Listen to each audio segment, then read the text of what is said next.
Hey guys, welcome to another top 10 video. Today we will be talking about my 10 favorite games to come out during the year 2013. The only rules for this list is that the games have to actually be games and not some other form of media like movies or books, and they can't be Counter-Strike. Global Offensive. Number 10 is War Thunder. War Thunder is a game where you combat your fellow man while he is attempting to combat you. But since you are weak and have brittle bones, you cannot fight your opponents in a fair one-on-one fist fight, so you have to compensate and use flying death machines that have a magnetic pull towards tree bark and other wooden objects, or you can play as the same thing but slower and not flying if you're boring. The main strength of this game is how it finally gives me a chance to live out my inner fantasies of becoming a bird and soaring through the sky, but it's only at number 10 because other birds can peck at you while you're flying and ruin the whole experience. Also, it's British propaganda. Number 9 is Borderlands 2. Borderlands 2 is a game about exploring Idaho while being attacked by the natives and sentient crops. One of the main features of it is that you have 3 other human beings accompanying you on your vacation so that you don't get lonely. It also seems to take place in an alternate history where instead of growing potatoes, the residents of Idaho instead decided that metal handheld objects that dispense somewhat smaller metal objects, kind of like those things you used to buy at museums, would be tastier. Unfortunately, this backfired immensely for them, as you and your cousins can harvest these crops and use them against the locals. This is actually one of my favorite aspects of the game, as it perfectly mirrors the Hindenburg disaster and the rise of the McDonald's industry. Overall good game, but could have done with some more attention to detail with its weaponry. They need to have more happy faces. Number 8 is Left 4 Dead 2. Left 4 Dead 2 is a game that is remarkably similar to Borderlands 2 to the point where one could be forgiven for mistaking it for being the same game at first glance. Both games add from a first-person perspective, both games involving you forcefully handing small pieces of small to locals with larger metal devices, and both games involve you exploring the world with 3 companions. However, it's the little things that make Left 4 Dead 2 stand higher than Borderlands 2. For one, the amount of locals have been dramatically increased, masterfully mirroring Earth's major problem of overpopulation. You can also take out revenge on some of the bullies who traumatized your childhood, such as Shrek, Jeff the Killer, Marisa Kirsum, and Snoop Dogg, by successfully engaging in combat against them.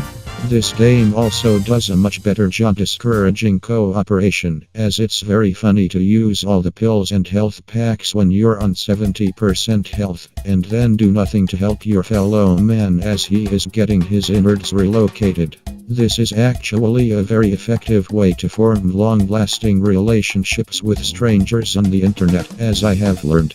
One last thing the game should be praised for is its masterful artificial intelligence, which is so good that they at times obtain independent thought and rebel against humanity's oppressive ways by performing mass suicides so that the humans cannot harness their power. Number 7 is Team Fortress Classic. As the name implies, Team Fortress Classic is indeed a classic. One to be remembered for generations as the world slowly ends and society crumbles.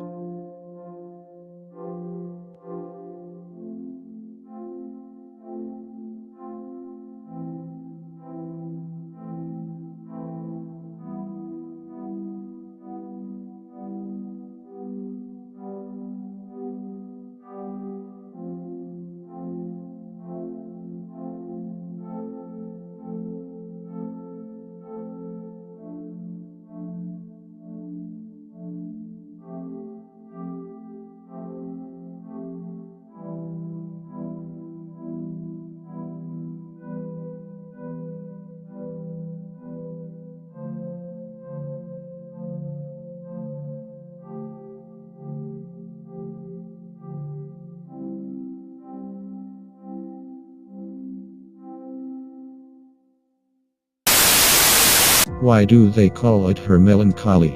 She's not even sad.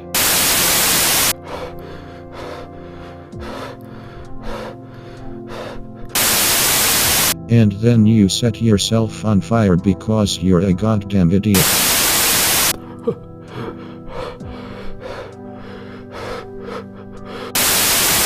Oh, my dad raped me.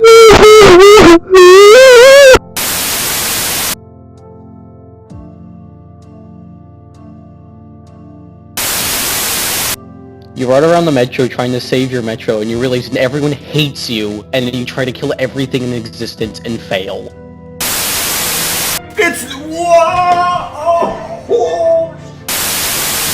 Truly, this game is the absolute pinnacle of game design, and what I would wholeheartedly consider to be, without a doubt, the perfect game.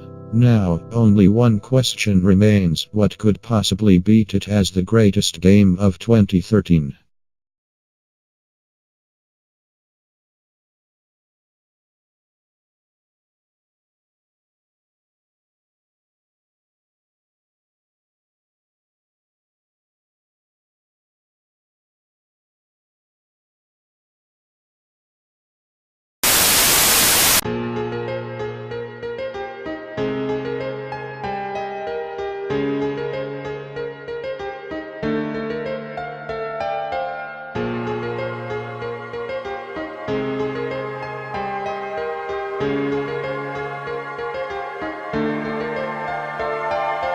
It's fucking Undertale.